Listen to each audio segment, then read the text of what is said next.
Hi everyone, welcome to the third webinar. Actually, I've done a mistake here. Welcome to the third webinar of a series of webinars conducted by TCS in lieu of the upcoming strategic case study examinations happening in November 2022. My name is Nick and I'm the lead tutor and evaluator for SCS at TCS. First things first, let's look at what our webinar schedule looks like. We are done with two webinars at the moment. So the 6-week study plan is done and the pre-scene analysis was conducted last week. And in tonight's session, I'll be talking about answering technique. And if I'm being honest with you, out of the 4 webinars, the most important webinar is the answering technique webinar, or the third webinar, which is I'm conducting that webinar at the moment. And the fourth and final webinar is going to happen in another 2 weeks time on Saturday, the 29th of October, where I'll be talking about exam prep. So I'll be reiterating what the examiner has mentioned, the best practices which are highlighted by the examiner. And on top of that, I'll be highlighting about what you need to do to develop confidence both before the exam as well as whilst facing your real exam. Okay, so these things will be discussed in depth on the 29th of October. So before we start with today's session, let me talk about the 6-week study plan. So according to the study plan, we are in week number 2. So by this time you should have already gone through all these material. You should have read the annotated pre-scene, watched the pre-scene analysis videos. Only one video was done free of charge as part of last week's webinar. So you should have watched all 4 by now. You should have referred to the financial analysis and industry analysis slides as well as the top 20 issue slides, and should have gone through the SCS familiarization kit. And let's try to figure out what you're supposed to do within this week. Please go through the theory recaps pertaining to E3, F3 and P3. And if you missed out on this webinar, please watch it via our free content tab. You can simply visit our website and click on the SCS page and then click on the free content tab. Then you'd gain access to the recorded versions of these webinars. So if you missed out on it, please watch it. And after watching it only, you are supposed to attempt mock number 1, because in this webinar, I'll be highlighting a technique which you need to keep practicing when you are attempting all 5 mock exams. So before attempting any of the mock exams, it's better to really understand the answer plan which I'm highlighting tonight, answer planning technique which I'm highlighting tonight, so that you'd know what you're supposed to do and you can practice the same technique. Because if you do, then you would find it extremely easy to manage your time, and on top of that, gain all the marks which are allocated for each and every subtask. Okay, so you are killing 2 birds with 1 stone. You are managing your time, so you will be providing complete answers. Once you provide complete answers, you get good marks, because the examiner is trying to figure out whether you had managed your time appropriately. And on top of that, since if you stick to our answering technique, you'd understand for each and every subtask how many marks are allocated. So you'd spend some time to develop answer plans. So you are spending some time to think before developing an answer. And once you do that, you are in a position to gain all the marks which are allocated for each and every subtask as well. Okay, so after watching this webinar, you are supposed to attempt mock number 1 under simulated exam conditions. So if you had already purchased a value package or a value plus package, then you would have access to the online mock exam platform created by TCS. So this mock exam platform is akin to the Pearson VUE system which you'd see in your real exam. So when attempting all 5 mock exams, it's better if you can sit in one place and attempt the entire paper in one go. So I've seen so many students out there, for a fact your paper is a 3-hour paper. It consists of 3 main tasks. So what students would usually do is allocate something like an hour and do task number 1. Then they'll take a break of 2 days and try to do task number 2 on Tuesday. Then on Wednesday, they try to attempt task number 3. That's not what you're supposed to do at the real exam. And there is some type of a connection between the tasks, the 3 tasks. So it's prudent for you to attempt the entire mock in one go, allocating 3 hours of your time. So your when you are doing it on your own, you would have to keep a phone or a timer, which is going to become a distraction. So instead of doing it on your own, instead of typing your answers on a Word document, you can do it within our exam platform itself. Okay, so you can attempt mock number 1. You are supposed to attempt mock number 1 under simulated exam conditions, and after watching after attempting mock number 1, you are supposed to develop answer plans based on suggested answers of mock 1. So in tonight's session, as I highlighted earlier, I will be taking you through answer planning technique. So the same technique can be utilized to develop a short note based on each and every suggested answer. So why am I asking you to develop a short note based on suggested answers? Because closer to the exam, rather than going through pages and pages of answers, you have a short note at your disposal, and this short note is easily understandable. And on top of that, you can see the structure of the entire answer by going through the short note. You can easily identify what the requirement is, and based on the requirement, what type of an answer you are supposed to develop. Okay, so what you are doing is you are going through the mock once when you are attempting the mock under exam conditions. You are going through the mock again when you are developing a short note which is based on the suggested answer. Okay, and on top of that, I will be also highlighting later on that you are supposed to compare your answer to the suggested answer. So by doing that, you are going through the mock 3 times, and you would be going through the answer of the mock for the 4th time closer to the exam. As you can see, within the 7th week, from the 20th of November until your exam date, you are supposed to refer to the answer plans of all 5 mocks. So closer to the exam, 3 days before the exam, rather than trying to attempt mock exams, or rather than trying to go through pages and pages of suggested answers, you have short notes at your disposal. So you can go through all 5 mocks, allocating just 2 or 3 hours of your time. Okay, so if you stick to our study plan, it's as if you are going through the same mock 3 or 4 times, and once you do it for 5 mock exams, you have covered the entire syllabus. And on top of that, you know what type of answers you are supposed to provide at your real exam. Okay, so please, if you are yet to start with your preparations, you need not purchase from us. Even if you had purchased from a competitor, that's totally fine. Try to stick to this plan. So if you had purchased from a competitor, you won't have access to all the material which we provide. That's a different story. But at least try to attempt mocks on a week by week basis, rather than waiting until the last 2 weeks or the last week, because trust me, you are at the strategic level. You cannot be stressed closer to the exam. So if you stick to our study plan, in the last week, the 7th week, 3 days before you, let's assume that you are attempting your attempting your exam on the 23rd of November.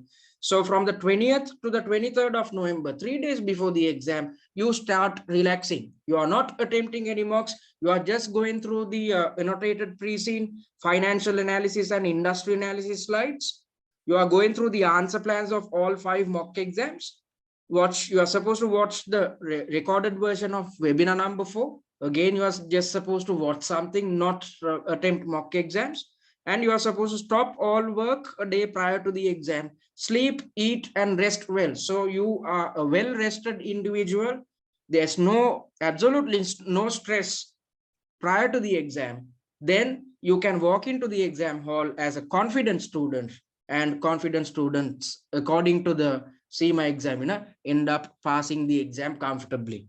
Okay, so please try to stick to the 6-week study plan which we have highlighted. So let's look at the session outcomes for tonight.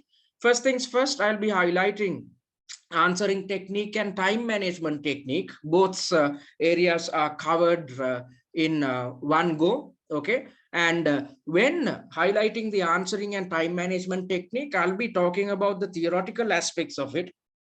But based on a discussion carried out, uh, uh, considering a mini mock and the suggested answer, I will be highlighting how to implement these answering technique and time management technique in a practical sense. So you'd understand what I'm talking about in another 10 to 15 minutes time. And in the last part of tonight's webinar, I'll be talking about how you're supposed to, or what you're supposed to do if you are to bounce back from failure. I'm pretty sure that there are students who had joined in who failed in the August sitting or a previous sitting. So I know for a fact that certain students would have come really close to the pass mark, but still, ended up failing. Don't be disheartened. I will be highlighting about the common problems which would lead to a failure. So let's try, and I'll be providing solutions to overcome each and every problem. So let's try and figure out what went wrong last time.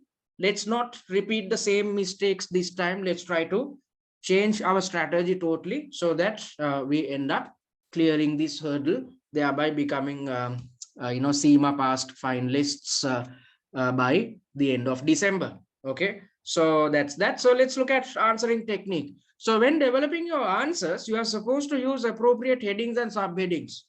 Okay, so the CIMA examiner is trying to replicate a real life corporate environment. So in a real life corporate environment, if you receive an email from your CFO, then when providing your recommendations or when providing your answers, you are supposed to develop or come up with headings and subheadings. And there is a certain format which you need to adhere to. Headings needs to be in bold and underlined format, and subheadings needs to be in bold format. Why am I asking you to stick to this? Because that's what the CIMA examiner is recommending. Because if you stick to these formats where you use appropriate headings and subheadings, the invigilator or the person who's allocating marks can easily identify the structure of your answer. So when an individual can easily understand the structure, identify the structure of your answer, it's easy to provide marks. Okay, so it's better to develop a positive attitude in the mind of the marker, because that's gonna benefit you when it comes to, so let's assume you get 78 marks. If the marker has a positive attitude towards your paper, towards your answer script, then he or she might give you the additional 2 marks. So let's try to stick to the guidelines or the best practices highlighted by the CIMA examiner. So you are supposed to, when developing your answers, you are supposed to use appropriate headings and subheadings. So within a certain task, you know for a fact that your exam paper is divided into 3 main tasks. Within a certain task, you might have 2 or 3 subtasks. So if you look at this question paper which we have developed, within the first task, there are 3 subtasks. So if there are 3 subtasks, these are 3 different questions. For each and every question, you need to come up with a heading. So if there are 3 subtasks, you need to have 3 headings. And if there are 2 subtasks, then you need to have 2 headings. So that's what you need to remember. And even after developing a heading, if you feel that you need to further divide your answer into certain factions, then again, you are welcome to use subheadings. Okay. Then when providing answers, you are supposed to provide answers in paragraph format. Okay. So let's assume you are trying to highlight 9 answer points in your answer. If you are trying to highlight 9 answer points, you need to have 9 paragraphs within your answer. Why am I asking you to provide answers in paragraphs? Because that's what the CIMA examiner is telling you. And on top of that, the invigilator is in a position to easily understand what you have written or the number of points you have mentioned within your answer when you stick to this guideline. So I've seen so many students out there, they write the entire answer within one single paragraph.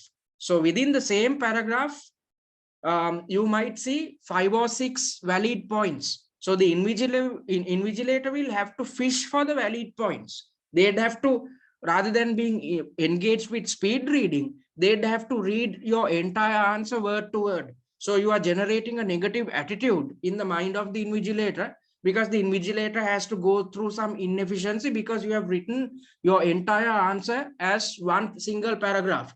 So rather than doing that, rather than, pushing the invigilator to fish for relevant points for each and every point, for each and every answer point, come up with a paragraph. And in a paragraph, you need to have 2 to 4 lined answers. When you are developing an answer, developing a paragraph rather, you need to have 2 to 4 sentences or 2 to 4 lined answers. Don't provide answers in bullet points, or don't provide answers in single lined sentences. Okay, that should be avoided. And looking at the word count per task, for per 60-minute task, the word count should ideally be somewhere around 900 to 1000 words. But please be mindful that the examiner is not marking your paper based on the number of words which you have typed in. You are not getting any marks for it.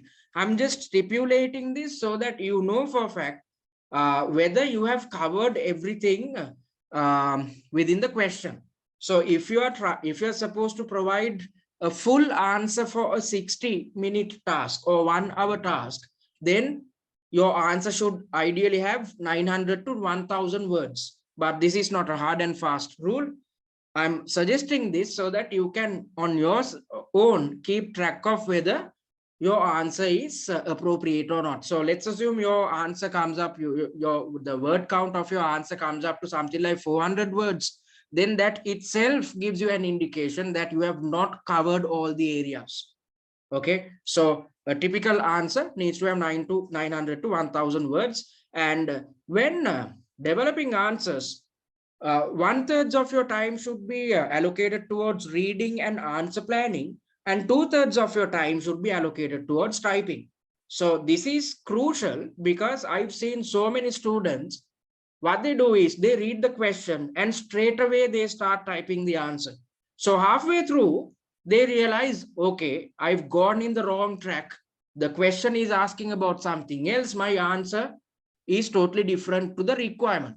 So you have wasted your time. You end up deleting your entire answer and starting from scratch again.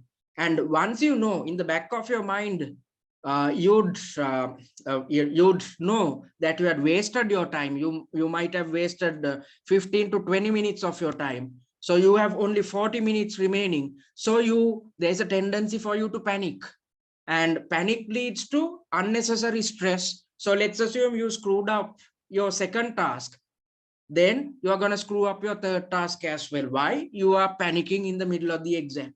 So in order to avoid such a situation, stick to our answer planning technique, which is allocating 1/3 of your time towards reading the question and planning the answer. And once you have an answer plan, 2/3 of your time should be allocated towards typing.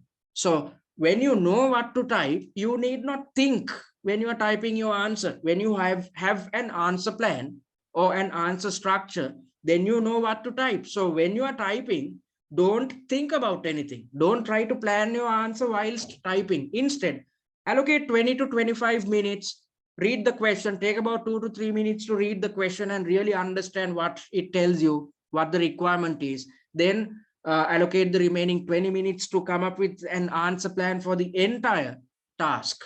Okay. And once you have an answer plan, you can simply start typing it or expanding your answer plan. Okay. And the expected typing speed is a minimum of 20 words per minute. Okay. And when developing your answer plan, another important area is you need to determine the marked allocation for each and every subtask based on the weightages provided. Okay, so what are we talking about here? So in here you can see the weightages for task number 1. There are under task number 1 rather, there are 3 subtasks, and for each and every subtask there's a weightage provided in here.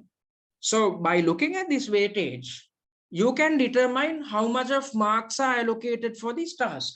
Okay, so you can see the same here. I've made a blunder here. When I'm uploading this document, I'll do all the necessary changes because as you can see, the time allocation is stipulated as 45 minutes. Instead, it needs to be 60 minutes. I've made a blunder. And on top of that, the weightages which I've provided for section number 1 is a bit different to the real one. So I've made the amendments here as well. So as per the amended weightages, for subtask number 1, you are allocated 25% of the marks. For subtask number 2, you are allocated 25% of the marks again. And for subtask number 3, you are allocated 50% of the marks. So based on these weightages, you are supposed to determine how many marks are allocated for each and every subtask. So once you know how many marks are allocated, you know for a fact how many points you are supposed to mention in your answer. So if 12 marks are allocated for a certain subtask, you need to have 6 to 7 points in your answer. If you have at least 6 to 7 points, then you are going to get full marks. So likewise, you'd know what type of an answer you are supposed to provide and how many answer points you are supposed to come up with when developing your answer. And do not spend time on formatting like paragraph alignment and whatnot. Just focus on formatting when it comes to headings and subheadings. As I highlighted earlier, headings should be in bold and underline format and subheadings in bold format. Other than that, you need not focus on formatting. And remember, it's always about the quality of the points, not the quantity. Just because you provide a lengthy answer, it does not mean that you're going to pass. Okay. You need to make sure that the points which you have highlighted are in line with the mark allocation or the weightages. And on top of that, each and every point needs to be aligned with the requirement of the task. So you should be in a position to understand the exact requirement which is highlighted in the paper or which is highlighted in the scenario or the question. I'll talk about these things later on in another 5 to 10 minutes time. Okay, so that's your answering technique. So what are you supposed to do when it comes to developing your answers? First things first, read the scenario. You need to read the question or the scenario as well as go through the reference material appropriate, spending some time on it. Okay, so don't rush it. There's absolutely no point of rushing it when you start reading the question. Okay, so as I highlighted earlier, when it comes to reading the question or reading the scenario or reading the reference material, you can allocate something like 3 to 5 minutes because you have 60 minutes at your disposal. You are sticking to an answer planning technique. So you have enough and more time to type your answer. So spend about 2 to 5 minutes, 3 to 5 minutes towards reading the scenario. After reading the scenario, you are supposed to plot the requirements into headings and subheadings. So as I highlighted earlier, the first question has 3 subtasks, subtask A, B, and C. So ideally, you need to have 3 main headings. And under each main heading, if you feel like you need to further subdivide your answer, then you need to have appropriate headings and headings, appropriate subheadings rather. Okay, so headings need to be in bold and underline format, and headings, let me reiterate that headings should be in bold and underline format, and subheadings should be in bold format.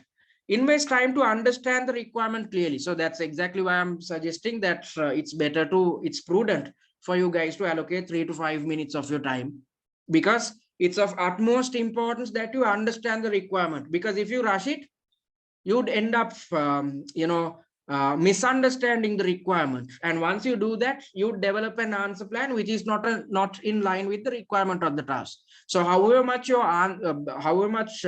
high quality your answer is, if it is not fulfilling the requirement stipulated, you're not going to pass. Okay, so that's that. Then plan the answer first. Maximum of 1/3 of your time should be allocated towards planning the answer. So allocate about 20 minutes to develop an answer plan.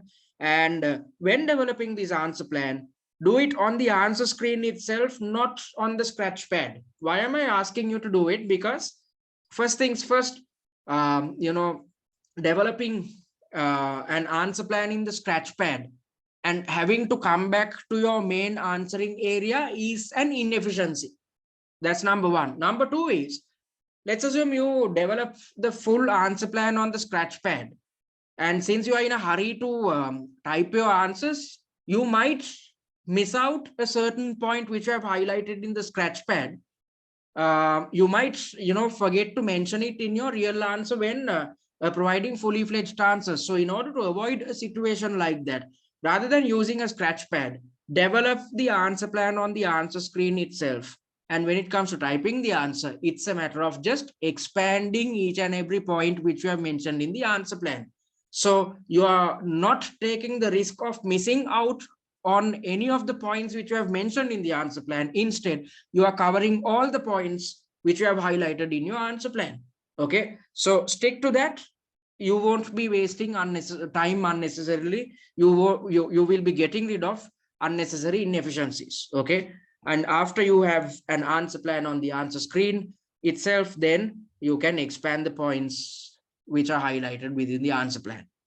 Okay, and before I show you how to do it in a practical sense, let me also talk about pre-scene application, what the right approach is. Okay, you need to know your key information. Please remember that you are at the strategic level, so you are directly reporting to board members. Board members have an outside in approach. So what you have done in the OCS exam and the MCS exam is not relevant in here. You are involved with long-term decision making, strategic decision making. So usually board members, since you are playing the role of a senior finance manager working within a quoted company, the board members would have an outside in approach. So if you are supposed to provide recommendations or solutions to issues highlighted by board members, you need to have an outside in approach as well. So what is an outside in approach? You need to be really conversant about what goes out within the industry. So the examiner has stipulated certain information about the industry dynamics as part of the pre-scene document. Okay, so you need to be really conversant with the information, but there's absolutely nothing to worry here. We have made your life easier. If you have gotten your hands on the annotated pre-scene, then we have provided all the important information as a summary. So you just need to go through the summary, then you'd understand, and then you'd easily remember all the necessary points or all the necessary information about your industry. And on top of that, out of the 4 pre-scene analysis videos, one is focused on an industry analysis. So in that industry analysis video, I've highlighted in depth what happens within the industry. So if you watch that video, then you'd know, you'd get your bearings about the industry in which Hottayr operates. Okay, so that's about knowing your key information. And on top of that, in the coming week, we will be sharing some TikTok videos with you. Through these TikTok videos, 3 videos in total, we'll be covering the entire pre-scene within 6 minutes. So, on a daily basis, you are supposed to just watch these 3 videos, allocating 6 minutes of your time. So then you are going through the most important points which are highlighted within the pre-scene, because if you do not know what happens within the industry, if you do not know what happens within your company, then you are not in a position to provide recommendations to board members. So as a senior finance manager, you need to know about the industry dynamics as well as the internal dynamics. So you can cover these areas by going through the annotated pre-scene as well as the stipulated videos. And in order to make your life further easier, we will be providing some TikTok videos as well. Okay, so you need to know your key information. Hottayr manufactures boilers and air source heat pumps. Likewise, you need to know the most important information about the company as well as its industry. And you need to remember the key ratios. It's of utmost importance because you are, again, playing the role of a senior finance manager. So you need to know what your gearing ratio is, the company's gearing ratio, because you are supposed to highlight these things when providing your answers. And on top of that, liquidity ratios, profitability, likewise, you need to understand these things. Again, there's absolutely nothing to worry, because we have provided financial analysis slides. So all information is provided in a concise and precise manner so that it's easier to remember. So we have covered all three financial statements, and a ratio analysis is done as well. Each and every ratio has been explained in a concise and precise manner so that you know what happens within the company inside out. Okay. And on top of that, out of the four pre-scene analysis videos, the fourth video is dedicated towards the financial analysis. And once you watch that video, you know about the financial performance of the company as well as its closest competitor, Thermwike. Okay.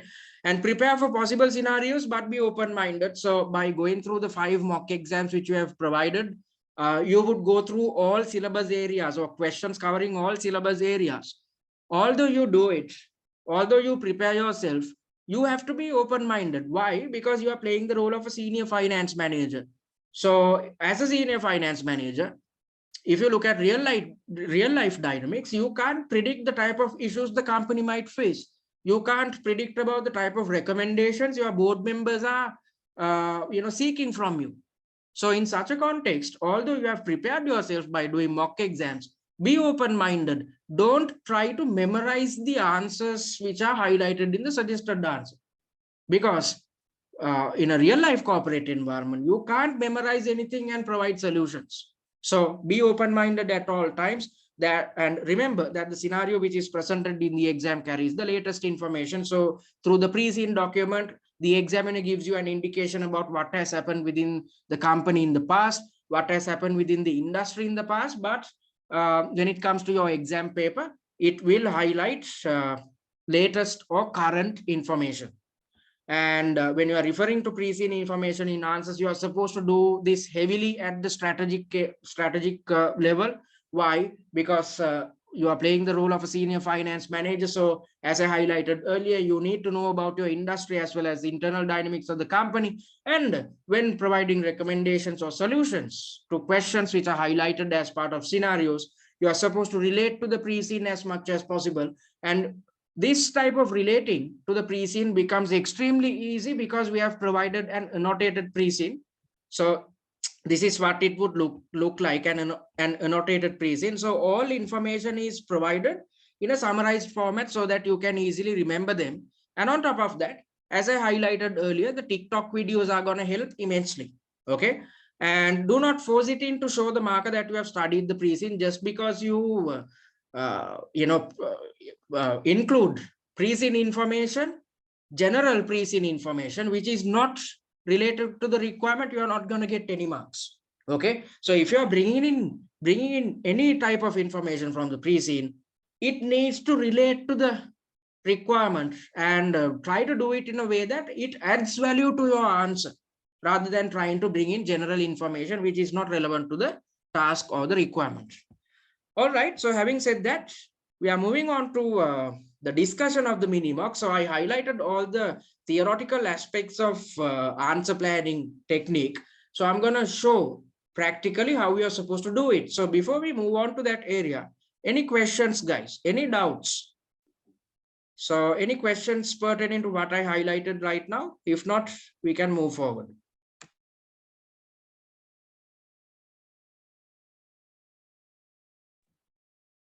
Any questions?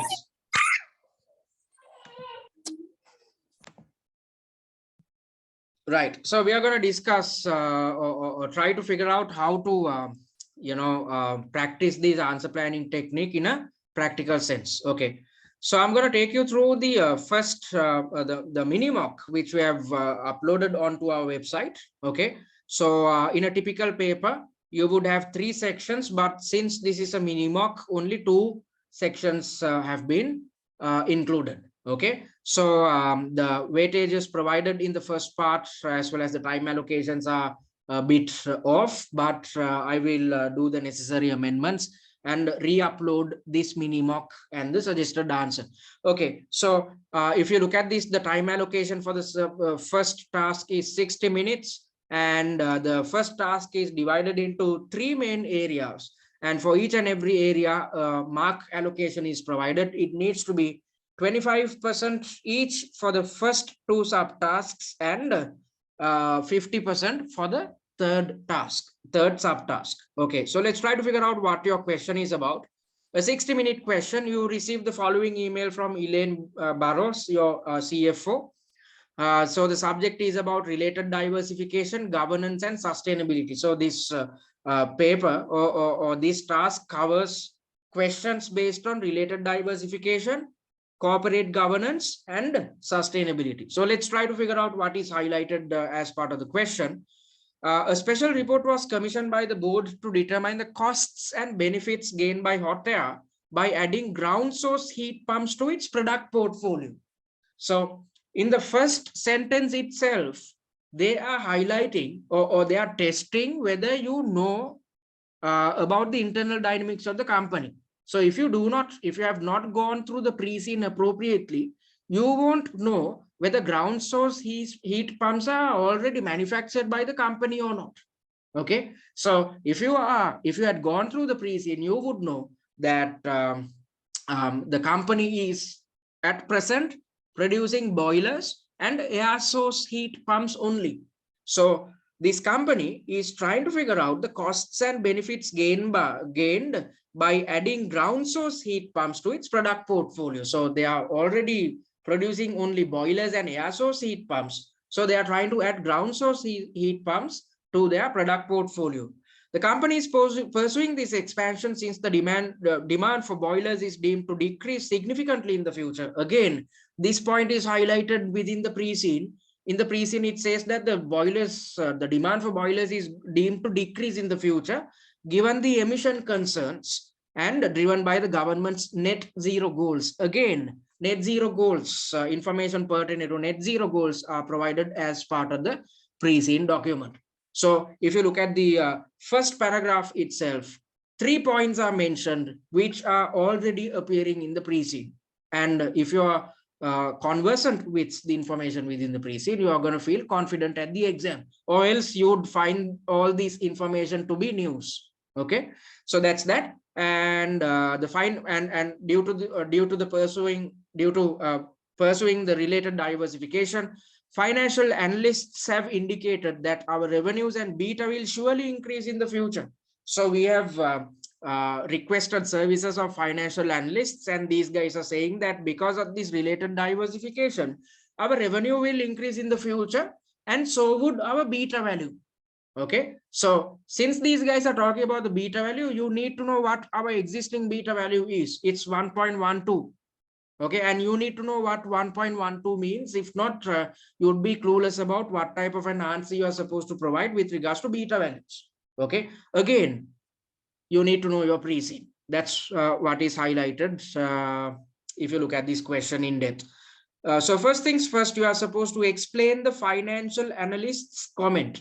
So the financial analyst had said that the revenues and beta is going to increase. So you are supposed to analyze the comments. Okay, so what type of an answer plan are you supposed to develop? So first things first, you need to understand the question.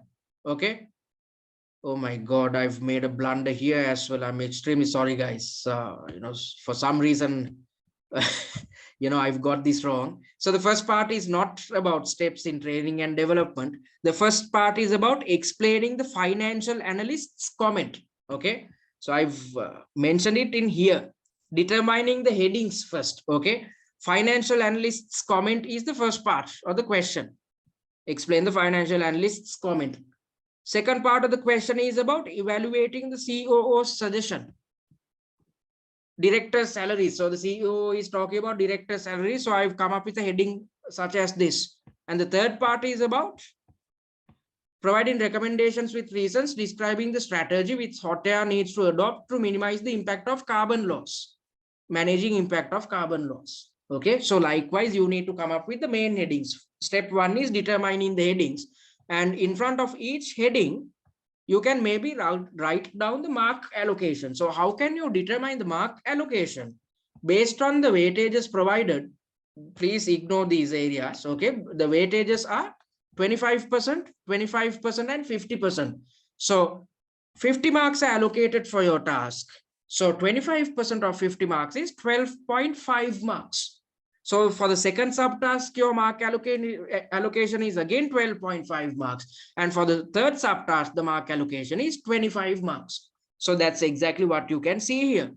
For this first heading, main heading, the mark allocation is 12.5 marks. So I've mentioned that you are not supposed to mention it as part of your answer, but when developing your answer plan, you can mention it so that you can keep track of whether you are coming up with appropriate,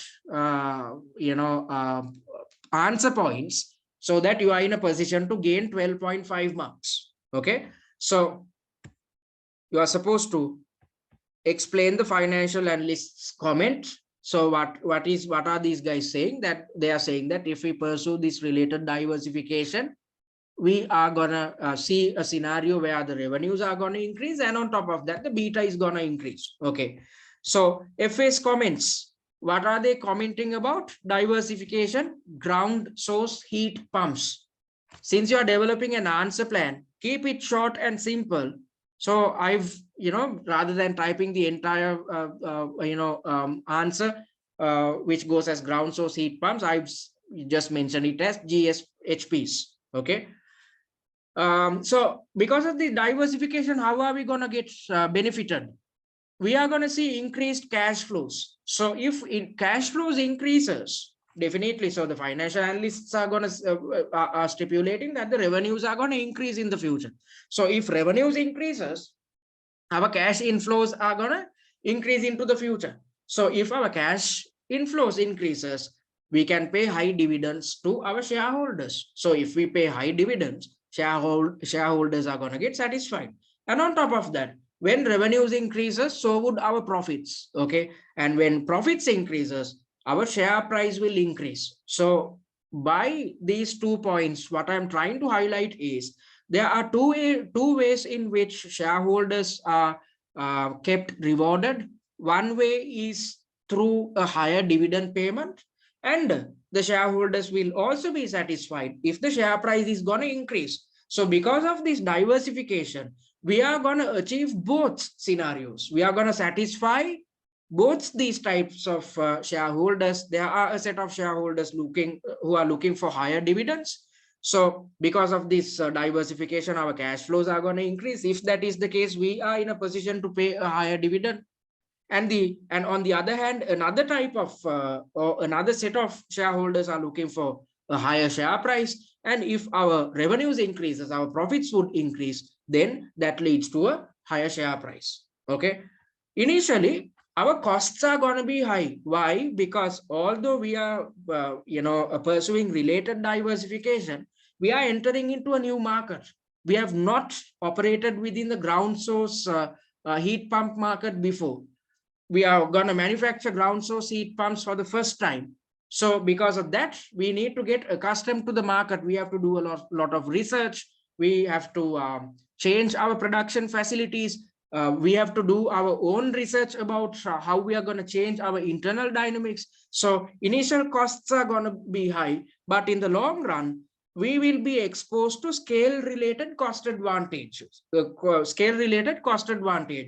So when we keep producing ground source heat pumps on a regular basis, then we will get specialized in it. Because of that, we'll be exposed to scale-related cost advantages. So what I'm highlighting here is, in the short term, we'd have to spend a lot of money, make a lot of investments to pursue this related diversification. But we are going to get benefited in the long term because the costs are going to significantly decrease given the scale-related cost advantages.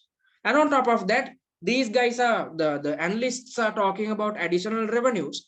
Definitely, when we are entering into a new market, additional revenues would come into the picture. So I'm justifying what the analysts said, stipulated.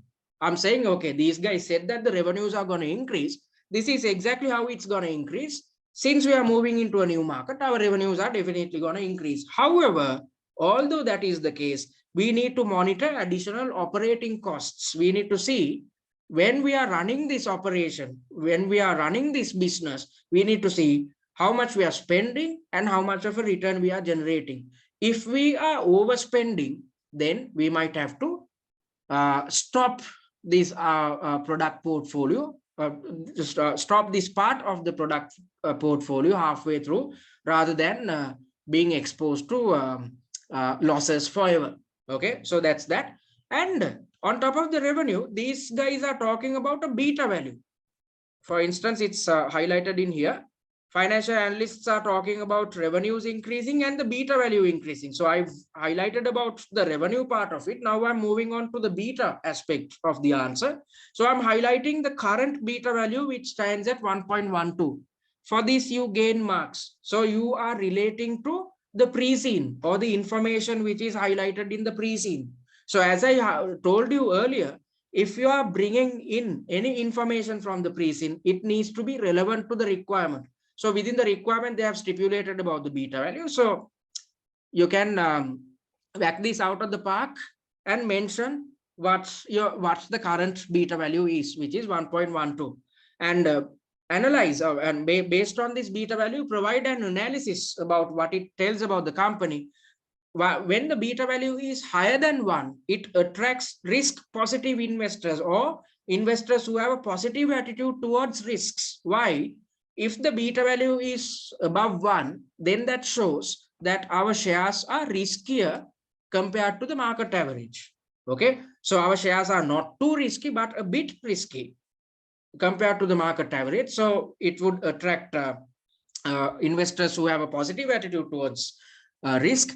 And given their positive attitude towards risks, they'll be looking for higher returns. And are we satisfying them? Indeed, because of this investment, we are going to see increased cash flows. If that is the case, we are going to pay higher dividends. So we are attracting risk positive investors. So they are looking for a higher return because of the higher risk they are taking. So we are paying these guys high dividends. And we are paying these guys because of increased revenues, we'll be exposed to increased profitability, and our share price is going to increase. So we are benefiting these, high reward seeking shareholders in both ways.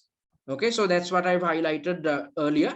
So I'm not reiterating the same point in the answer. So the current beta is 1.12, and it attracts risk positive investors, and these guys are looking for higher returns. That's exactly what we are providing. Okay, and the beta is going to further increase. So according to the question, the beta is going to further increase. So the current beta is 1.12, a bit risky, but the risk is going to increase into the future. So that shows that the volatility of our shares will increase, which makes our shares riskier. So in the short term, because of this risk, share price might dip. So although I've said because of increased profits, the share price is going to increase, profitability comes into the picture at the end of a financial year when we publicize our financial statements. So right after we pursue this expansion, in the short term, the share price is going to dip. Okay, which is going to result in increased cost of equity. The cost of equity is going to increase in the future, because when the risk increases, it becomes harder to attract equity investors. So because of this situation, we have to pay our equity investors higher. We'd have to pay them a higher dividend, because when the share price is decreasing, in order to attract these guys, we'd say, okay, look here, we are paying a higher dividend. So in such a context, our cost of equity increases. So that is all going to happen in the short term, but in the long run, we'll be exposed to reduced risk due to better profits and cash flows. So when in the long term, when we are exposed to a reduced level of risk, then it leads to better profitability and cash flows. And when we have better profits, we can the share price will increase, thereby satisfying our shareholders who have taken a risk on behalf of us. And on top of that, when cash flows increases, our dividend payments will be higher in the future. Okay, again, we are satisfying the shareholders or remunerating the shareholders in accordance to the risk they have taken on behalf of us. Okay, so that's the type of an answer you are supposed to provide. So I've analyzed this related diversification by looking at revenues and beta values. And I've also mentioned what beta values tell us, and based on the beta values, what our shareholders are expecting. And I've also highlighted whether we are in a position to satisfy our shareholders or not. So in the short term, they might be a bit concerned, but in the long term, they are going to get some benefit out of this investment. So it's going to benefit the company as well as the shareholders. So that's the first part of the answer. So let's move on to the second part of the question. Further, Bogdan, your COO, has highlighted the fact that the workload of board members has increased significantly due to the planned diversification. He has thus suggested that it is prudent to increase salaries of all executive directors. Okay, so as I highlighted earlier, both these subtasks are connected to each other. So that's exactly why I want you to attempt one single mock, allocating 3 hours of your time and attempting all the tasks at a stretch, because there's some type of connection. And for instance, if you do subtask A today and do subtask B tomorrow, you might not remember what was highlighted as part of subtask A. So you would have to go through this information again. So you are unnecessarily spending your time. You're not practicing under exam conditions. So instead, practice under exam conditions. That's going to be extremely beneficial for you, because you can get accustomed to real life exam scenarios. Okay, so the workload of board members had increased. So because of that, these guys are asking for higher salaries. You are supposed to evaluate the COO's suggestion. So you are supposed to evaluate whether the COO, what he has said, makes sense or not. Okay, so he's talking about director salaries, and based on the mark allocation, 25% is allocated. So based on the weightage, which is 25%, your mark allocation becomes 12.5 marks. So first things first, I'm suggesting that the director should not decide their own salary, because if they do, it goes against corporate governance regulations. This is exactly what happened within WorldCom and Enron, right? And because of these issues, these companies were declared bankrupt, So if you are to adhere to corporate governance regulations or guidelines, directors are not supposed to decide on their own salary. And why am I suggesting that the directors are not supposed to stipulate their own salary in order to avoid a conflict of interest? Because the directors will always be motivated to go for a higher salary, and if directors themselves can stipulate their salaries, then every quarter they'll take steps towards increasing their salaries irrespective of the company's profitability. So in order to avoid a situation like that, in order to avoid such an undue conflict of interest, I'm suggesting that the directors should not decide their own salaries. And I'm not the only person who's suggesting it. It is in line with the corporate governance regulations which are practiced in the United Kingdom. Okay, and which entity or who are supposed to set the salaries? The salaries should be set by the remuneration committee or the RC, remuneration committee. According to corporate governance guidelines, the remuneration committee should decide how much of remuneration the directors are supposed to get. And within the remuneration committee, non-executives should dominate. So the remuneration committee should comprise of mostly non-executive directors, and we conform to this because within Hottayr, if you look at the remuneration committee, as per the information provided in the pre-scene, a majority of them are non-executive directors. So that's all right. Okay, then what Bogdan is saying is true as well. You are supposed to evaluate the COO's suggestion. So when evaluating, you need to evaluate whether Bogdan is saying the truth or not. Okay, so Bogdan, what is he saying? He's saying that the workload of board members has increased significantly. Yes, that should be the case, because we are pursuing related diversification. With that, we are doing something new, and because of that, the board responsibilities have increased. And the remuneration committee should, when paying salaries, so I'm suggesting that it's prudent to pay higher salaries, because if the board responsibilities increases, then we are supposed to pay higher salaries. Okay, the remuneration committee, when trying to pay their salaries, should benchmark with salaries paid by other players. So in order to stipulate market rate, the remuneration committee should try and figure out how much the other directors within other companies within the same industry are getting as remuneration. So you can look at what term whites directors are getting. Based on that, you can benchmark what these guys are getting and what our directors are supposed to get. The objective should be, when stipulating the salary of a director, the objective should be to attract and retain capable directors.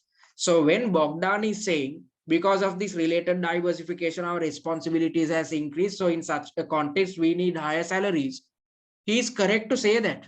But if we do not listen to the directors, and if we say, okay, look here, the remuneration committee needs to look into it, and if the remuneration committee says, okay, we are not paying something higher than what you used to get, then these guys are going to get demotivated. So when paying salaries, our objective should be to attract and retain capable directors. And as per the information provided in the pre-scene, we have capable directors at our disposal. So in such a context, it's better to pay them higher salaries and retain them. Why? It's justifiable because their responsibilities has increased. Okay. However, the salaries which we are paying should not be excessive. Okay, that needs to be highlighted in your answer as well. Just because their responsibilities are increasing, we need not increase their salaries unnecessarily. We should increase their salaries, but it need not be excessive. And because of this new venture we are exploiting, we might have to appoint new directors. Okay, because this is a totally new thing which we are doing, so we might have to appoint new directors, especially at least for the upcoming 2 years. We might have to appoint a separate director to overlook operations pertaining to ground source heat pumps. If we are appointing directors, the board appointments should be carried out by the nomination committee. So the directors can't get together and decide on appointing a new individual as a director.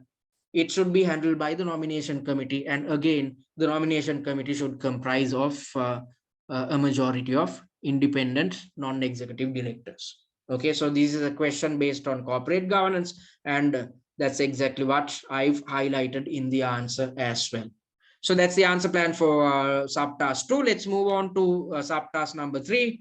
On an unrelated matter, I'm sharing an article which was published on the most popular weekly magazine in Norland. Please refer to the attachment. So you are supposed to go through the reference material, and after going through the reference material, hope you can provide recommendations with reasons. So you are not supposed to just recommend, you are supposed to justify your recommendations as well. Provide your reasons justifying your recommendations.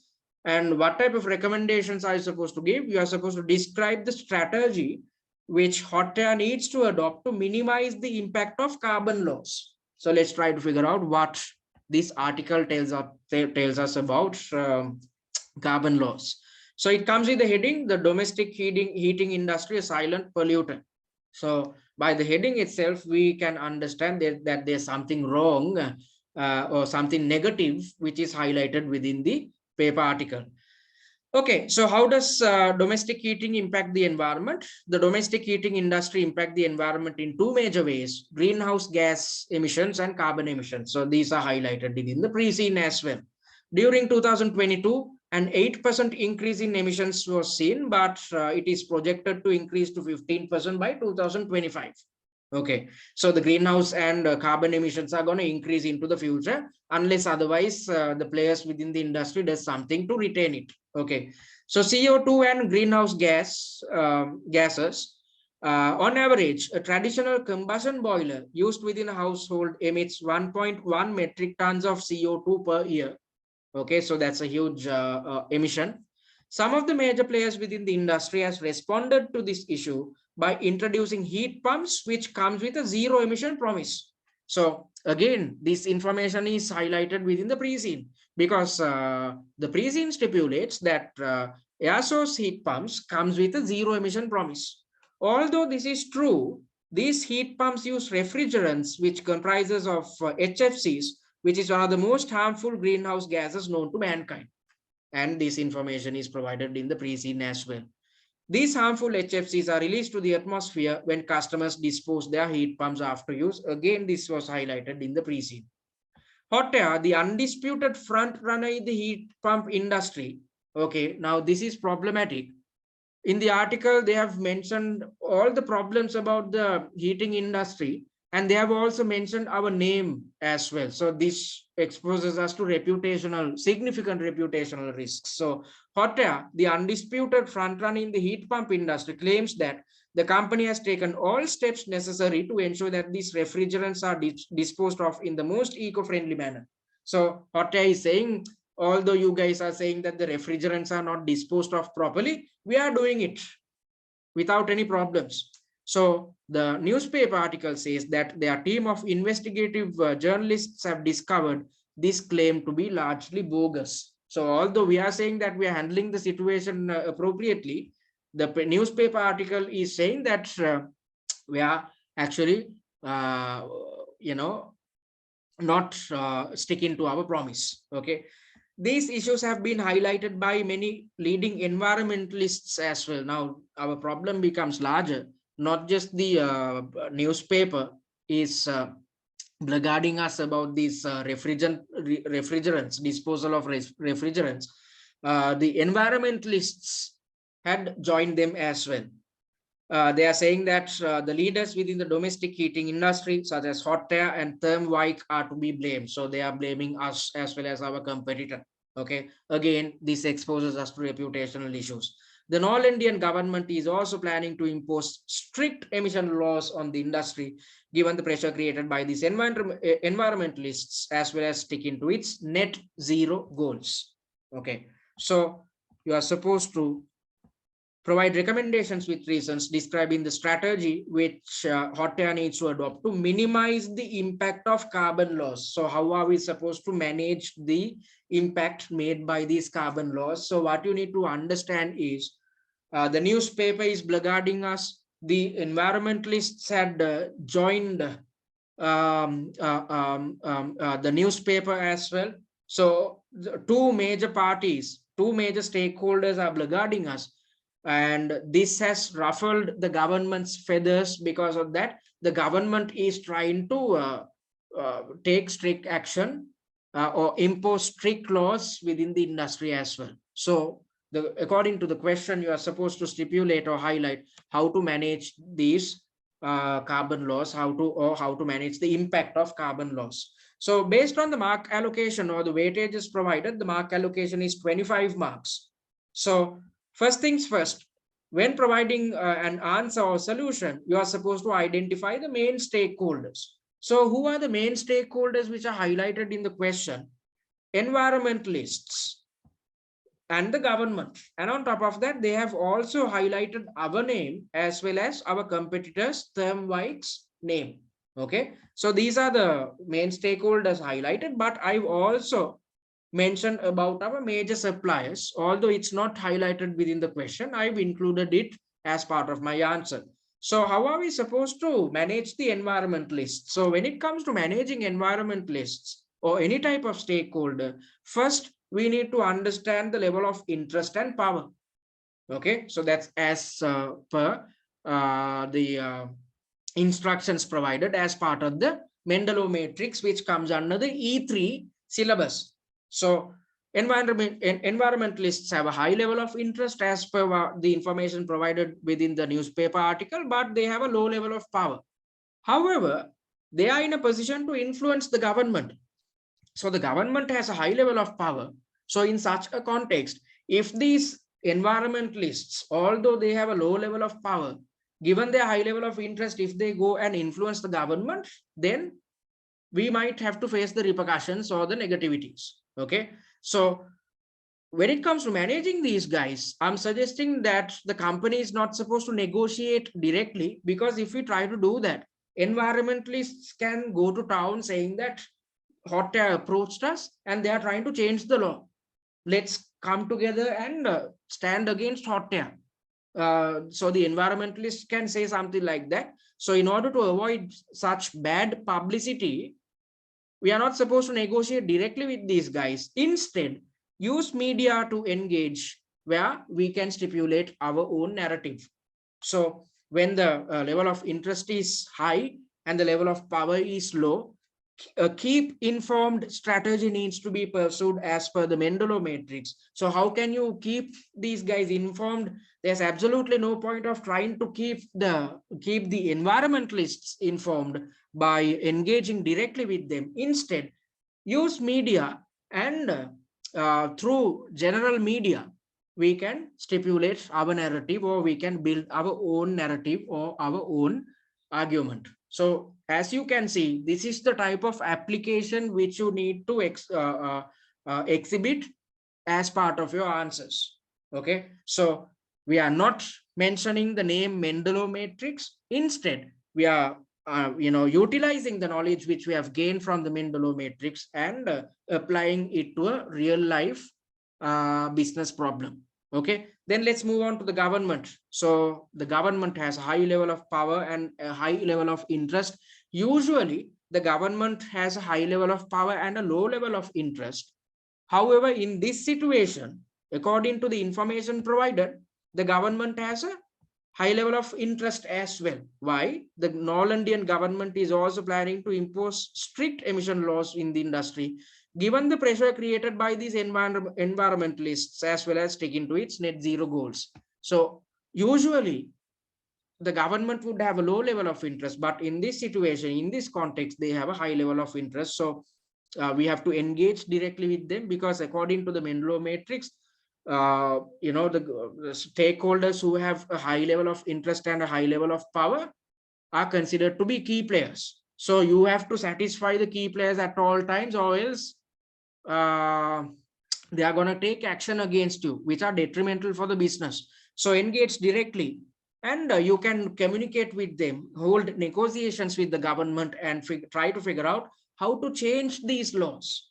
Okay, and when carrying out these negotiations, we can use our past political affiliations. We have two directors within our board who have political affiliations in the past, so we can use it for our benefit. That's totally legal, nothing wrong there. And we can also remind the government that we have exceeded government regulations in the past. So that's highlighted within the pre-scene. We have some patents based on safety. So we have not just adhered to the government's safety regulations, we have exceeded government's safety regulations. So we can say, although you guys have asked us to achieve this, we have gone further than that. So that shows that we are trying to do something positive to the public. So we can highlight that fact. And we can also mention that according to the vision, again, I'm bringing in information from the pre-scene, according to the vision of the organization, we believe in a zero carbon world. We can reiterate that point when conducting negotiations with the government. Okay. Then I'm moving on to major suppliers. No mention is made about major suppliers within the answer, but you can, come up with your own recommendations as long as you can justify it. So major suppliers have a high level of power and a high level of interest. Why am I saying this? I'm not just talking about all suppliers. I'm talking about major suppliers. Okay. And these major suppliers, such as component manufacturers, would definitely have a high level of power and a high level of interest.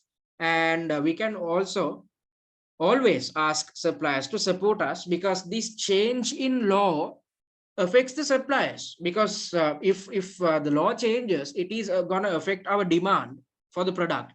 If the demand for our product decreases, so would the demand for raw material or components. So it is going to, if we are negatively affected, our suppliers are going to get negatively affected as well. So when it comes to lobbying or carrying out corporate political activity or lobbying with the government, we can highlight that, if we change the law, it results in saving the livelihoods of employees and shareholders. We are going to, safeguard the livelihoods, not just of our own employees, but of suppliers' employees. And on top of that, if our supplier is a listed supplier, we are going to take care of their shareholders as well in an indirect manner. And on top of that, when conducting lobbying, we should also remember that it need not be too excessive, because we can't piss off the government. If we are going behind the government too much or pressurizing the government too much, then that results in creation of a negative attitude towards us. And if that is the case, the government will take action against us, or they'll pass this law without conducting a thorough investigation. Okay. And we can get our competitor on board as well, because there's mention made about our competitor within the newspaper article, Thermwike. These guys have a high level of interest just like us, because if this law is passed, it's going to negatively affect them just like us. Okay. And I've highlighted that if both companies work together, which is Thermwike and us, Hottayr, if both companies work together, our power will increase. So when our power increases, then it's easier to negotiate with the government. Okay. So that's that. And at the very end, I've provided a general analysis as well. So within the newspaper article, so many problems are highlighted, and they are directly blaming us for so many things, so many issues. So we have to, first things first, conduct an internal investigation to figure out whether the article is actually factual or not. If the information provided in the article is factual, especially because these guys are saying that that their team of investigative journalists have discovered that the claims which are made by us are supposed to be bogus. If that is true, if these claims are true, we have to accept fault publicly. That's how you fight this problem. If there is actually some problem within our operations, we have to publicly accept it and inform about the steps which we have taken to mitigate this action. And how are we supposed to inform? Through media as well as through our website. Okay. So I've not only mentioned about how to manage each and every stakeholder, I've also mentioned some general recommendations as per to conduct an internal investigation. And if we are found guilty, then we are supposed to communicate about it. We are supposed to accept our fault publicly, and just accepting the fault won't do. We have to also highlight what type of steps we are taking to mitigate this issue. And all this information needs to be publicized through the media and via our website. So you are supposed to spend 20 minutes of your time to develop answer plans such as these for the entire task. And once you are done with it, you are supposed to type the answer.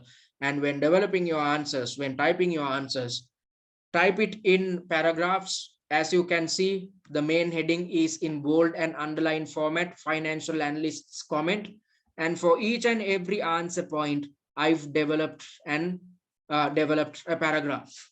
So when the invigilator is going through your answer, the invigilator knows for each and every paragraph you have included an answer point. So the invigilator knows how many answer points you have provided. So 1, 2, 3, 4, 5, 6, and 7 points are there. So the mark allocation is 12.5 marks for the first subtask. So I said you need to have 6 to 7 points in your answer. That's exactly what you can see here. When you have 7 paragraphs, the examiner knows that you have come up with 7 answer points. So the same can be seen for the second part as well as the third part as well. Okay, so that's what you're supposed to do. So I want you guys to practice, keep practicing this answer planning technique when you are attempting your mock exam. So if you attempt 5 exam standard mock exams, each mock exam would have 3 tasks. So it's as if you are practicing 15 tasks before moving into walking into the exam. So you'd be practicing this answer planning technique 15 times. And once you are done with it, once you have practiced these answer planning techniques 15 times, then it's easy to replicate the same technique or the same methodology at your real exam. So keep practicing.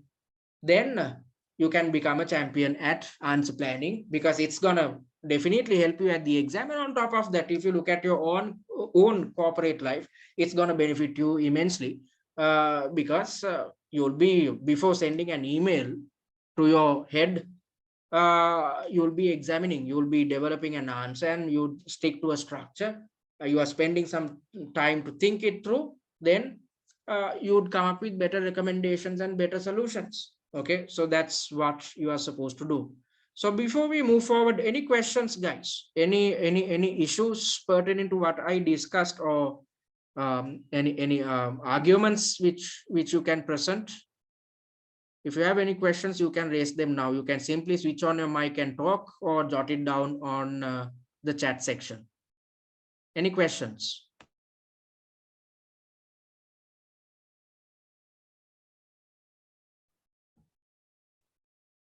All right, guys. So thank you very much for those valid questions. So I'm going to move on to the last part of tonight's webinar, where I'm going to talk about what you need to do if you're trying to bounce back from failure. So there could be students who had failed your SCS exam in the previous session.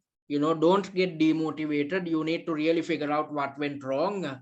You can't, keep on, committing the same mistakes over and over again. Instead, let's try to figure out what went wrong, and based on that, try to change your strategy with regards to preparations. Okay, so you need to figure out whether you gave your best or not. You need to conduct your own personal reflection, because I know for a fact most students do not stick to a study plan. So because of that, they start working just 2 weeks or a week before the exam. So if that is the case, chances of you failing is extremely high. Why? Because you are under constant stress. 2 weeks before the exam, you do not sleep properly, you do not eat properly, you don't manage your affairs properly. So in such a context, you would be exposed to a lot of stress, and you'd be carrying forward this type of stress to your real exam as well. And on top of that, try to figure out where you went wrong in the exam. You need to diagnose the reasons first and address them this time. So as I highlighted earlier, if you did something wrong last time, or if you are involved with something ineffective or inefficient, you can't do the same thing this time and expect to pass. You have to find solutions to all the problems which you have encountered in your previous sitting, and try to refer to the mini mock and the suggested answers, as well as the examiner's report if you have time. You need not actually refer to the examiner's report too much, because I'll be covering these points in webinar number 4, which is going to happen in another 2 weeks time. Okay, so refer to the mini mock and the suggested answer, and if you had purchased our products, refer to the 5 mock exams and the suggested answers. Then you are in a position to figure out the type or the quality of answers you are supposed to provide. Okay, I hope you guys understood about the type of or the quality of answers you are supposed to provide based on the elaborations or the answer planning techniques which I highlighted in tonight's webinar. And did you get feedback on your mock exams? So mock exam answer scripts last time? If not, it's prudent for you to go for tutor feedback. Why? Because especially if you are coming through the FLP route, you are not too conversant about how marks are allocated. So after tonight's webinar, you might be able to figure out how marks are allocated, but it's always better to go for tutor feedback, because if you're coming through the general CIMA general route, you would have done OCS and MCS, so you know what you're supposed to do at your exam. But if you're coming through an exemption route such as FLP, this might be your first CIMA case study, or this might be actually your first CIMA examination. So in such a context, you need to know how to improve your answers significantly. So if that is the case, if you had continuously failed, or if you're coming through the exemption route, try to figure out what's wrong. There's no way to do it but to seek for personalized tutor feedback. So this is the type of feedback which we provide. As you can see, for each and every paragraph, in-depth evaluations has been carried out. I will be marking your papers, or evaluating your answer scripts. So I'll be constructively criticizing you guys. Okay, that's the only way towards success. That's the only way to improve the quality of your answers. So I'll be providing constructive criticism for each and every paragraph. And on top of that, at the end of the feedback, I'll be providing mark allocations for each and every subtask. So based on the mark allocations, you can figure out where you need to really improve upon. And at the very end, I'll be providing a set of general comments as well. So this is enough feedback for you to realize whether you have stuck or adhered to the required level of quality or not. Okay. And after going through this feedback, you are in a, since you can identify what's wrong, maybe you can reattempt. So for instance, if your second task, for the second task, if you have not gained good marks, you can reattempt the second task, allocate just 1 hour of your time, spend 5 minutes to read the task, spend 20 minutes to develop an answer plan, and try to type your answer within 35 minutes. Then again refer back to the suggested answer and see whether you have covered all the points which are highlighted in the suggested answer. So I was saying that you need to develop an answer plan or an answer structure or a short note based on the suggested answer. So this is what it looks like. The suggested answer is this. For the first subtask, the suggested answer goes on for 1, 2, 3, 4, and 4.5 pages. So rather than going through a 4.5 page document, you have the entire structure within 2 pages. Okay. So this should be a short note. So for each and every suggested answer of each and every mock, you need to have a short note like this. So when you have the short note, then you can easily compare your answer to the short note, which is based on the suggested answer, and figure out which points are missing in your answer. Then when you are reattempting the mock, you can try and make sure or ensure that all the points are covered in your answer. That's the way to improvement. That's how you can improve your answer significantly. So, going for tutor feedback is going to be extremely beneficial. So if you failed last time, or if you are coming through the exemption route, please consider opting for one-to-one tutor feedback. And based on that, you are supposed to develop an action plan. Actually speaking, we have stipulated an action plan. That's exactly what this is about, the 6-week study plan. So we have already provided an action plan. It's a matter of just sticking to it. So we have made your life extremely easy, right? We are providing all the information in a concise and a precise manner. And on top of that, we have developed 5 exam standard mocks. You can attempt these mocks under real exam conditions via our exam platform. And on top of that, we are offering tutor feedback.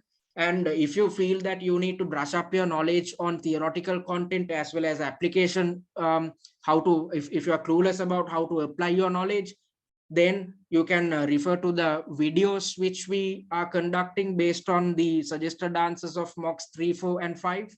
Okay. So just like how I explained task number 1 of the mini mock, I'll be explaining each and every answer pertaining to the tasks which are highlighted within mocks 3, 4, and 5. So through that, I'll be covering theory as well as application. So after referring to all these things, and on top of that, after sticking to our study plan, your chances of passing the exam is extremely high. Okay. So what are the common reasons for failure? Okay. Practicing just 2 or 3 mocks. So this is a killer, because you can't cover the entire syllabus by practicing just 2 or 3 mocks.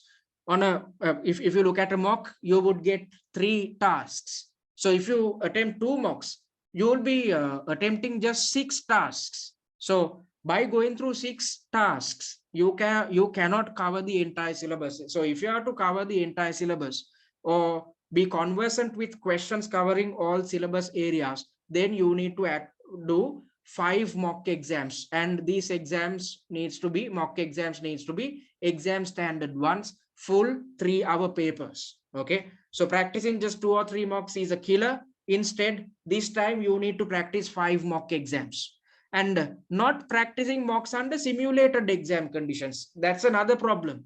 So simulated exam conditions is a scenario where you are supposed to, as I highlighted earlier, allocate 3 hours of your time, sit in one place and attempt one single mock at a stretch, because that's exactly what you are going to do at the exam. Okay. So it's better to, when attempting all your 5 mocks, it's better to attempt it on a similar exam platform. So that's exactly what we have provided. So if you opt for these services, then you can get rid of this problem. If you did not practice mocks under simulated exam conditions last time, you can do it this time via our mock exam platform. And on top of that, lack of technical knowledge could be a killer as well, because especially if you are coming through the exemption route, now you don't, this problem is not faced by students who are coming through the CIMA general route. Instead, students who are coming through the exemption route face this problem because you have not done the OTQ exams. So you might not be too conversant with syllabus content. Even if you have some type of a generalized or general knowledge about syllabus content, if you do not know how to apply this knowledge in a exam situation, then you can't pass the exam. So as I highlighted as per the answer plans. So for instance, looking at the third part, you are supposed to use the Mendelov matrix. Okay. The question gives you no indication that you are supposed to use the Mendelov matrix. But if you are supposed to provide real solutions, then you have to analyze each and every stakeholder and try to figure out what these guys had said and take mitigatory action. So in the second part, the question gives you no indication that it's a question based on corporate governance. Instead, you need to have the capability to understand, okay, this is about director salaries, so we have to talk about remuneration committee and the nomination committee. So even if you know theory, if you do not know how to apply it, then you won't gain any marks. So how can you avoid such a situation? In order to avoid such a situation, you can refer to our theory recap slides. For E3, P3, and F3, they are extremely summarized, concise, and precise, so you can easily understand what is highlighted under each and every syllabus area. And on top of that, if you want to improve your application skills, you need to watch the recorded master classes, which are based on, or the recorded lectures, which are based on mocks 3, 4, and 5. So just like how I analyzed the answer in tonight's session, I'll be providing recorded versions or recorded sessions, master classes, where I'll be analyzing the suggested answers of mocks 3, 4, and 5. So I'll be covering theoretical knowledge and on top of that application. Okay. And there could have been shortcomings in application of knowledge, such as suggesting KPIs, suggesting internal controls, suggesting the type of risks faced by the company based on a exam scenario, and what the type of mitigatory action we are supposed to take, how to manage stakeholders, and likewise your SCS paper is all about application of knowledge. So if application is lacking, then you need to watch the recorded versions of mocks where I'm discussing the answers of mocks 3, 4, and 5. Inappropriate answering technique, you can get rid of these problems by sticking to the answering technique which I highlighted tonight. If you joined the session halfway through, please watch the recorded version of it. We'll be sharing it under free content. So please rewatch the recorded version so that you have a good grasp of answering technique and mismanagement of time. Again, this problem can be avoided if you stick to our answering technique. So basically, you won't be messing up time management. Instead, you are sticking to a plan. You spend 5 minutes to read the question, 20 minutes to develop an answer plan, and you are spending 35 minutes to type the answer. So if you do that, you'll be managing your time appropriately. And there could have been a lack of evaluation. If you have gotten marks which is less than 60, then there's some type of problem with evaluation. So it's better to compare your answer to that of the suggested answer. So when comparing your answer to the suggested answer, if you had developed a short note based on each and every suggested answer, if you have developed something akin to this, then it's easier for you to compare your answer to the suggested answer. Okay, then later on you can work on the same area and figure out whether your answer had improved when you attempt the certain task or the certain the same mock for the second time. Okay, so you have to compare your answer with the suggested answer to improve your evaluation skills. And another killer is not adhering to a study plan. We have provided a 6-week study plan, so you are supposed to simply refer to that or stick to that. All right, so having said that, let me talk about the type of products which we are offering. So as you already know, we are offering 4 products The first package is known as the essential package. So the essential package is recommended for students who are comfortable with 100% self-learning. So if you are coming through the CIMA general route, if you had AST or OTQ exams, if you are conversant with how a CIMA case study examination works, and if you have gained really good marks for your past case studies, then go for the essential pack, because if you have AST or OTQs and the previous case studies, you need not have any type of mentoring or tutor support. You can start work on your own. Okay, the essential pack comprises of the recorded versions of the 4 webinars, 5 mock exams and suggested 5 mock exams with suggested answers, full pre-scene analysis videos, 4 videos in total, annotated pre-scene, industry analysis slides, financial analysis slides, and top 10 likely issue slides, as well as the case study familiarization kit and access to the online discussion forum, which is the WhatsApp group. Okay, so the product is priced at £99, and the product will be available until the 28th of February 2023. So if you're planning on attempting your exam in February, you can purchase it right now, so that you have 4 to 5 months at your disposal. That's enough time for you to prepare for your upcoming exam. Then the second type of package is known as the value pack. This is a package which suits students who are looking for one-to-one tutor support and mentoring. So if you feel that you can't work on your own, but you need some type of guidance, then this is the package for you. So under the value pack, you would gain access to all the material which are highlighted under the essential pack. On top of that, you would have access to the online mock exam platform. So if you go for the value pack, you can attempt all 5 mock exams under exam conditions via our mock exam platform, which is developed to be akin to the Pearson VUE system, which is the platform which you are going to use at the real exam. So before the exam, you are getting accustomed to the technical nitty-gritties pertaining to the exam platform, and on top of that, you are attempting all your mocks under exam conditions. So that's going to be beneficial to you extremely. And we are providing professional marking and one-to-one tutor feedback for mocks 3, 4, and 5.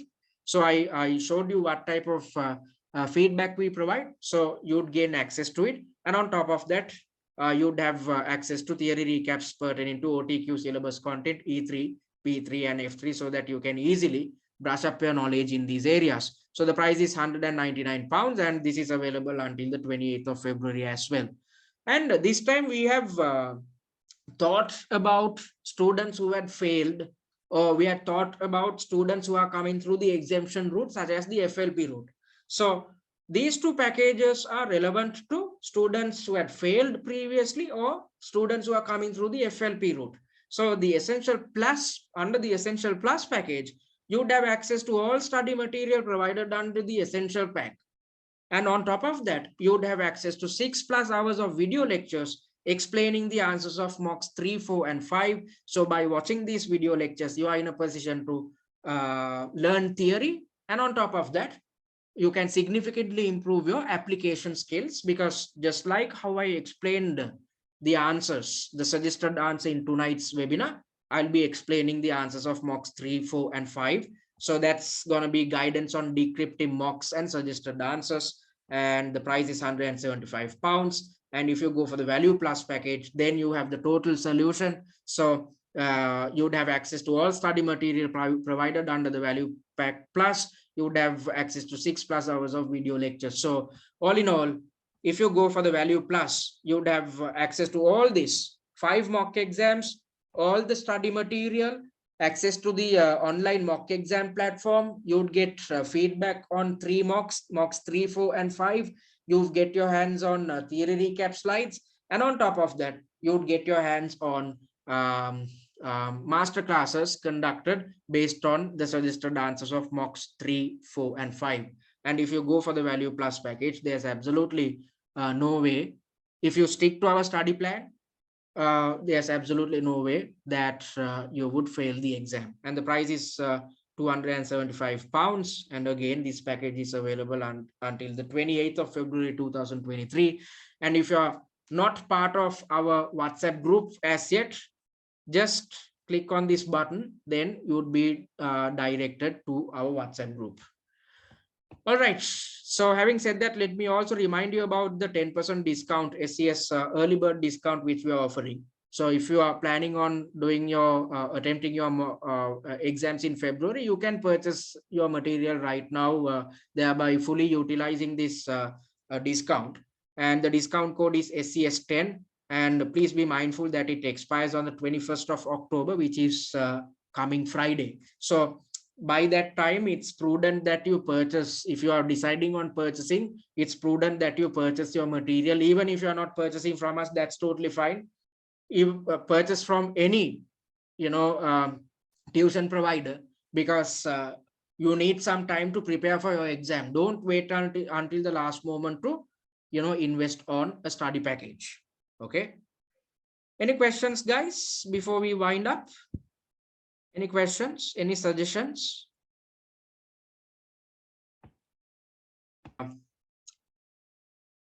So there aren't, seems like there aren't any questions. So I'm gonna finish tonight's session. So you can contact us via our website, or simply drop us an email or WhatsApp us. And you can follow us on our social media handles. And we have launched our TikTok page. So please go like it, because we'll be sharing, as I highlighted earlier, we'll be sharing 3 videos covering the entire pre-scene.